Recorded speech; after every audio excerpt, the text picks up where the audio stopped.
আমরা যেদিন থেকে অন্যের সব কিছুর সাথে নিজেদের সব কিছুর তুলনা করা বাদ দেব, সেদিন থেকেই আমাদের সুখে থাকাটা শুরু হবে। দেখতে শুনতে ভালো দেখলেও সুখে নেই কেউ। সবাই যার যার গল্পে সবচেয়ে দুঃখী মানুষ হিসেবে বেঁচে আছে। সবাই হেরে যায় না, কেউ কেউ বাধ্য হয় হেরে যেতে।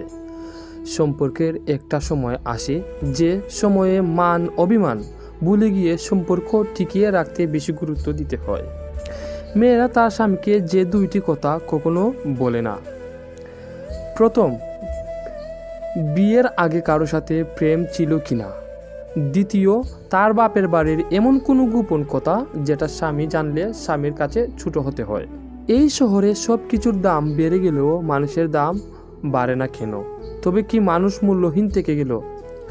শুরুতে একা থাকতে একটু খারাপ লাগলেও পরে সেটা অভ্যাস হয়ে যায়। তখন মানুষের মাঝে কেমন জানি একা লাগে। একাকিত্ব তখন সবচেয়ে আপন মনে হয়। মানুষের প্রেমে পড়াটা নিছক বোকামি। না আছে হাসি, না আছে সুখ, আছে শুধু যন্ত্রণা। মানুষের প্রতি মানুষের বিশ্বাস যখন কমতে শুরু করলো, তখন দরজা আবিষ্কার হলো। মানুষ যখন বিশ্বাসের উপর আঘাত করতে শুরু করলো, তখন তালা আবিষ্কার হলো।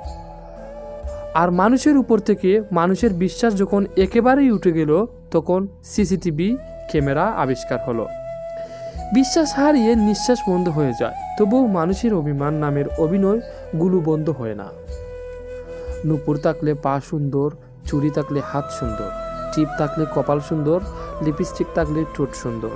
কিন্তু সব কিছু দিয়ে নিজেকে সুন্দর করে সাজানো সত্ত্বেও যদি মন আর চরিত্র সুন্দর না থাকে, তাহলে সব সুন্দরতা মূল্যহীন।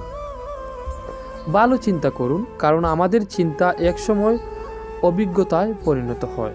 আপনি যার বা যাদের জন্য সর্বোচ্চ দিয়েছেন বা দিচ্ছেন, তারা শুধু আপনার ভুল ত্রুটি তালিকা তৈরি করবে এবং ভুলগুলোরই প্রতিদান দেবে, আর কিছুই মনে রাখবে না। এটাই হয়তো নিয়তি।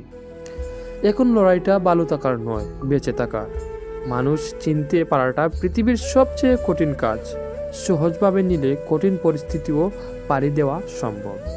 ভূমিহীন ফুটপাতে পড়ে থাকা মানুষটাও মরে গেলে 3.5 হাতের এক খণ্ড জমি পেয়ে যায়। মানুষের মৃত্যুর পরে বোধহয় পৃথিবী একটুকু বেশি উদার হয়ে যায়। যে চাঁদ কখনো নিজের হবে না, সে চাঁদের দিকে হাত বাড়ানোটা বৃথা চেষ্টা মাত্র। বৃষ্টিতে আশেপাশের ময়লার মতো যদি মানুষের মনের ময়লাগুলো ধুয়ে যেত, তবে অনেকটাই হালকা হয়ে যেত জীবন। মানুষ ডিপ্রেশনে মারা যায় না, মানুষ মারা যায় অবহেলায়, অনাদরে। জীবনের শ্রেষ্ঠ মোটিভেশন হলো সত্যিকারের ইচ্ছা। সত্যিকারের ইচ্ছা থাকলে কোনো বাধাই মানুষকে থামাতে পারে না। কাউকে বাধ্য করো না কথা বলার জন্য। তুমি চুপ থাকো আর বুঝিয়ে দাও তাদের ছাড়া তুমিও ভালো থাকতে পারো। শত্রু বানাতে আপনাকে ঝগড়া করতে হবে না।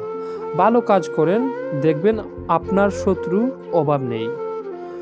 সবার জীবনে স্পেশাল কিছু মানুষ থাকে, সেই স্পেশাল মানুষগুলোই স্পেশালভাবে কষ্ট দেয়। বাই বলার পরেও মোবাইলের দিকে তাকিয়ে রিপ্লাই পাওয়ার আশা করাটা হয়তো ভালোবাসা। ভাগ্যকে রবের কাছে দোয়া করে পরিবর্তন করতে হয়। রবের কাছে চাওয়া ব্যতীত কোনো কিছুই ভাগ্যকে পরিবর্তন করতে পারে না।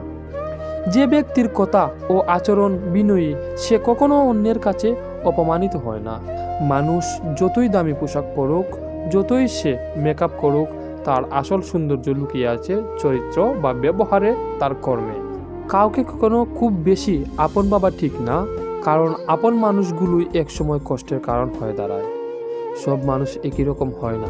কিছু মানুষ আশেপাশে থেকেও আপন হয় না, আবার কিছু মানুষ দূরে থাকলেও পর মনে হয় না।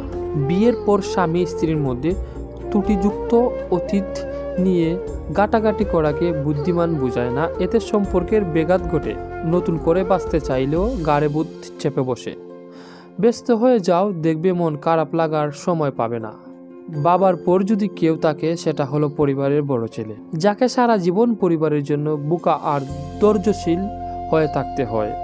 পৃথিবীতে বেশি আবেগী মানুষগুলো বেশি কষ্ট পায়।